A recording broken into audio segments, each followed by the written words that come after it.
Hi friends, എൻ്റെ പുതിയ വീഡിയോയിലേക്ക് എല്ലാവർക്കും സ്വാഗതം. ഇപ്പോൾ ഞാൻ കൊച്ചിയിലെ ജൂത തെരുവിലാണ് ഉള്ളത്. വണ്ടി പാർക്ക് ചെയ്ത് സിനഗോഗിന് നേരെ നടക്കുമ്പോൾ ആദ്യം വീതിയുള്ള നിരത്ത്, പിന്നീട് അത് നേർത്ത് ഇടുങ്ങിയതായി തീരും. രണ്ട് ഭാഗത്തും ചെറിയ ചെറിയ കടകളാണ്. അവിടെ ആൻറ്റിക്സ് സാധനങ്ങളാണ് അധികവും വിൽക്കുന്നത്. മുമ്പോട്ട് നടക്കും തോറും ഒരു പൗരാണിക ലോകത്ത് എത്തിയ പോലെ തോന്നും. ഇവിടെ ഞാൻ രണ്ടാമത്തെ പ്രാവശ്യമാണ് വരുന്നത്. ആദ്യം കൊച്ചിൻ യൂണിവേഴ്സിറ്റിയിലുള്ള എൻ്റെ ഒരു സുഹൃത്ത് മിന്നയുടെ കൂടെയാണ് വന്നത്. അന്ന് ഇതിൽ വിശാലമായി സിനഗോഗും ഒക്കെ കണ്ടാണ് പോയത്. വർഷങ്ങൾക്ക് മുമ്പ് ഇവിടെ വരുമ്പോൾ ജൂത ഫാമിലി കുറേ ഉണ്ടായിരുന്നു. ജൂതന്മാർ പല ഭാഗത്ത് പലായനം ചെയ്യുന്നതിലിടക്ക് വന്നൊരു സ്ഥലമാണ് കൊച്ചി. ജൂതന്മാരെ പറ്റി പറയുമ്പോൾ അല്ലെങ്കിൽ പഠിക്കുമ്പോൾ ഇത്രയും യാതനകൾ അനുഭവിച്ച മറ്റൊരു ജനത വേറെ കാണാൻ പറ്റില്ല. അവർ ലോകത്തിൻ്റെ പല ഭാഗത്തും പലായനം ചെയ്ത കൂട്ടത്തിൽ ആദ്യമായി കണ്ണൂരിലെ മാടായിൽ കുടിയേറി പാർത്തിരുന്നു. ഈ കാണുന്നതാണ് ജൂതക്കുളം. ഇതിൻ്റെ പ്രത്യേകത എന്താണെന്ന് വെച്ചാൽ ഇത് പാറ തുരന്ന് ഉണ്ടാക്കിയതാണ്. എപ്പോഴും ഒരു കോട്ടവും സംഭവിക്കാതെ ഈ കുളങ്ങൾ അവിടെ നിൽക്കുന്നു എന്നത് നമ്മളെ അത്ഭുതപ്പെടുത്തും.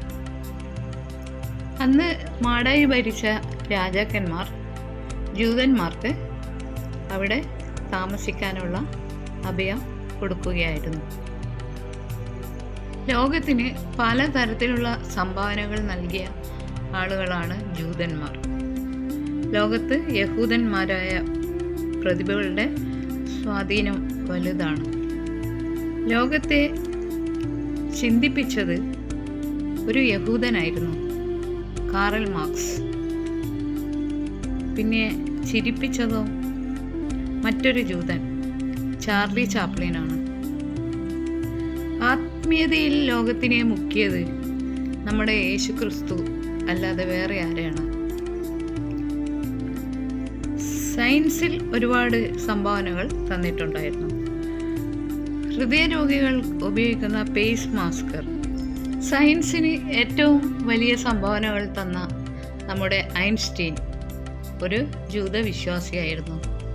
അതുപോലെ മറ്റൊരു ജൂത വിശ്വാസിയായിരുന്നു എലിസബത്ത് ടൈലർ. എന്തിനേറെ പറയുന്നു, നമ്മുടെ ഫേസ്ബുക്കിൻ്റെ ഉപജ്ഞാതാവായ സുക്കൻബർഗ്, മെറ്റയുടെ CEO, സ്റ്റെയിൻലെസ് സ്റ്റീൽ കണ്ടുപിടിച്ചത് മറ്റൊരു ജൂതനായിരുന്നു. അങ്ങനെ നമുക്ക് എണ്ണിയാൽ ഒടുങ്ങാത്ത സംഭാവനകൾ തന്ന സമൂഹമാണ്, ഒരു ജനതയാണ് ജൂതന്മാർ. ഇത്രയും ബുദ്ധിമാന്മാരായതുകൊണ്ടാണ് അവരെ മറ്റുള്ളവർ ഇപ്പോഴും വേട്ടയാടുന്നത്. ഈ തെരുവിൽ നിങ്ങൾക്ക് ചുറ്റി നടന്നാൽ കാണാം, എല്ലാം വിലപിടിപ്പുള്ള സാധനങ്ങളാണ്.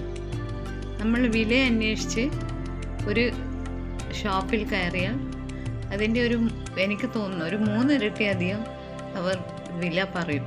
പക്ഷേ ഇവിടെ വിദേശികൾ ഇടയ്ക്കിടയ്ക്ക് വരുന്നതുകൊണ്ട് അവർ 3 അല്ല 4 ഇരട്ടി പറഞ്ഞാലും വാങ്ങാൻ ഇവിടെ ആളുകളുണ്ട്. ഇപ്പോൾ ഞാനൊരു മാലയ്ക്ക് വില ചോദിച്ചപ്പോൾ ഇവിടെ ഓൺലൈനിലൊക്കെ കാണുന്ന 800 രൂപ 1000 രൂപയുടെ സാധനത്തിന് അവർ 30,000 ഒക്കെയാണ് പറയുന്നത്. അപ്പോൾ തന്നെ നമുക്ക് മനസ്സിലായി ഇവിടെ എന്ത് വില പറഞ്ഞാലും ഇവിടെ ഇവർക്ക് ഈ സീസണായാൽ വിദേശീയരുടെ ഒരു ഒഴുക്ക് തന്നെ ഉണ്ടാവാറുണ്ട്. തൂക്കിയിട്ടിരിക്കുന്ന ഈ ഡ്രസ് മെറ്റീരിയൽസ് കാണുമ്പോൾ ഒന്ന് വാങ്ങാൻ തോന്നും. കേരള സാരിയുണ്ട്,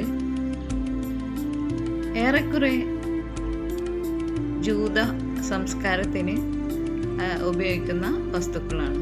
അങ്ങനെ നമ്മൾ പറഞ്ഞ് സിനഗോഗിൽ എത്തി. സിനഗോഗിൻ്റെ ഏറ്റവും പ്രശസ്തമായ ഒരു ക്ലോക്ക് നമുക്ക് ചുമരിൽ കാണാം. പലരും ഇവിടെ വന്ന് ഫോട്ടോസ് എടുക്കുകയാണ്. സിനഗോഗിൽ എൻട്രൻസ് ഫീ 10 രൂപയാണ്. ഒരു ബോർഡ് വെച്ചിട്ടുണ്ട്. സിനഗോഗിൻ്റെ ഉള്ളിൽ ഫോട്ടോഗ്രാഫി പ്രോഹിബിറ്റഡ് എന്നൊരു ബോർഡുണ്ട്. അതുകൊണ്ട് ഉള്ളിലുള്ള ചിത്രങ്ങളൊന്നും എടുക്കാൻ പറ്റിയില്ല. വീണ്ടും നമ്മൾ ഈ ജൂത തെരുവിലൂടെ അങ്ങോളം ഇങ്ങോളം നടന്നു. ജൂതന്മാരുടെ ഇസ്രായേൽ എന്ന രാജ്യം അവർക്ക് സമാധാനം കൊടുക്കട്ടെ.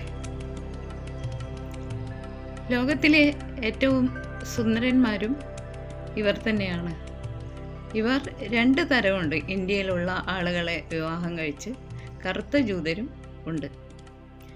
അപ്പോൾ ഫ്രണ്ട്സ്, ഈ ചിത്രങ്ങളൊക്കെ കണ്ടല്ലോ നിങ്ങൾ. ഞാൻ മറ്റൊരു വീഡിയോയുമായി ഉടനെ തിരിച്ചു വരുന്നതാണ്.